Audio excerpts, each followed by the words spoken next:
नागलोक के मंदिर और उसके सांपों के रहस्यमयी कथा। घने जंगलों के बीच स्थित था एक प्राचीन मंदिर जिसे नागलोक का मंदिर कहा जाता था। कहा जाता था कि ये मंदिर स्वयं नागराज तक्षक के आशीर्वाद से बना था और यहां उनके वंशज नाग रूप में वास करते थे। मंदिर का रहस्य केवल स्थानीय साधुओं और गिने चुने ग्रामीणों को ही पता था, क्योंकि जिसने भी मंदिर के रहस्य को जानने की कोशिश की वो या तो गायब हो गया या फिर भय से पागल हो गया।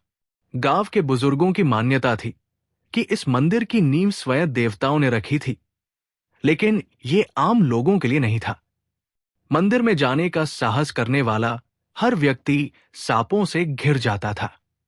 किंवदंती थी कि एक समय में इस मंदिर में एक महायोगी ने घोर तपस्या की थी, जिससे प्रसन्न होकर नागराज तक्षक ने उन्हें दर्शन दिए और वरदान दिया कि यह मंदिर सदा के लिए नागों का निवास रहेगा।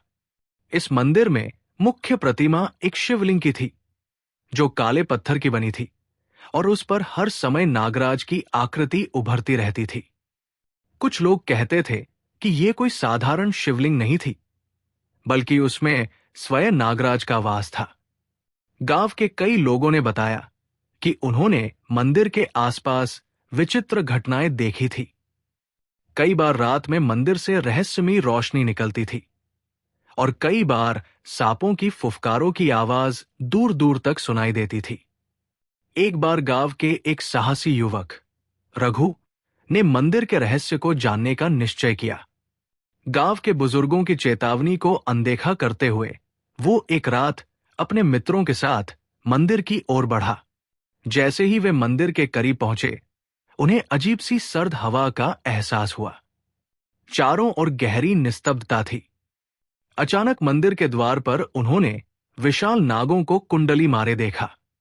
उनके फन उठे हुए थे और उनकी आंखें जलती हुई अंगारों की तरह चमक रही थी।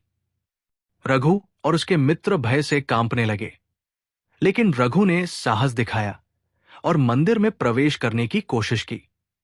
तभी हवा में एक रहस्यमयी फुफकार गूंजी और रघु के शरीर पर जलन होने लगी।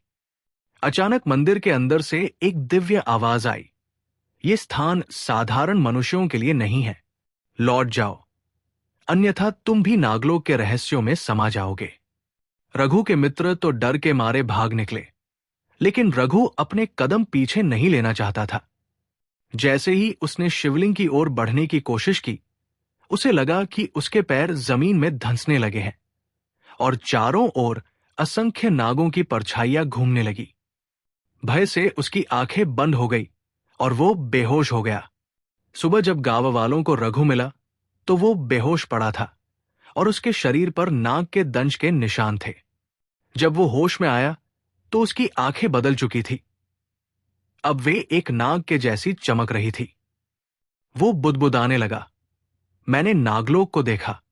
वहां एक अलौकिक संसार है जहां नागराज स्वयं निवास करते हैं। ये मंदिर केवल उनका प्रवेश द्वार है।"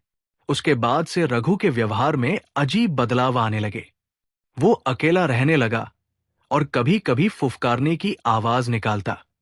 गांव के लोग डरने लगे और अंततः उसने गांव छोड़ दिया।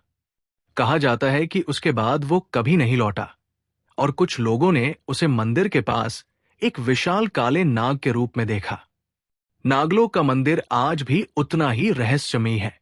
वहां जाने की हिम्मत करने वाले बहुत कम लोग होते हैं और जो जाते हैं वे इसकी रहस्यमयी शक्ति को महसूस करके लौट आते हैं। ये मंदिर न केवल नागों की रक्षा करता है, बल्कि ये उनके अनंत रहस्यों को भी अपने भीतर समेटे हुए है। जो कोई भी इसकी सच्चाई को जानने का प्रयास करता है, वो स्वयं इस रहस्य का हिस्सा बन जाता है।